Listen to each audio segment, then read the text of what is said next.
Reasoning number சீரீஸில் competitive எக்ஸாமில் கேட்ட ஒரு கொஷின் பார்க்கலாம்.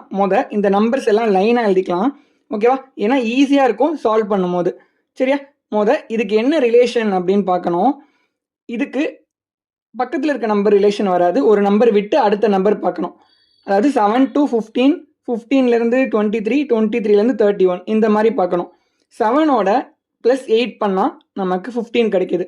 அதே மாதிரி 15ஓட +8 பண்ணால் நமக்கு 23 கிடைக்குது. 23ஓட +8 பண்ணால் 31 கிடைக்குது. சரியா? அதே மாதிரி மேலே பாருங்கள், 8லேருந்து +10 பண்ணால் 18 வரும். 18லேருந்து +10 பண்ணால் 28, 28லேருந்து +10 பண்ணால் 38. ஓகேவா? கீழே ஒரு நம்பர் விட்டு இன்னொரு நம்பருக்கு +8 ரிலேஷன் வருது. மேலே ஒரு நம்பர் விட்டு வரதுக்கு +10 ரிலேஷன் வருது. இந்த ஆர்டரில் 31க்கு அப்புறம் நம்ம என்ன பண்ணணும்? +8 பண்ணணும். கரெக்டா? ஆர்டர் படி.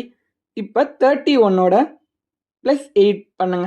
என்ன வரும்? 39. இதுதான் இந்த சம்முக்கான ஆன்சர். ஓகேவா? Option A is the correct answer. புரிஞ்சிருந்தா ஒரு ஃபாலோ மட்டும் பண்ணிக்கோங்க.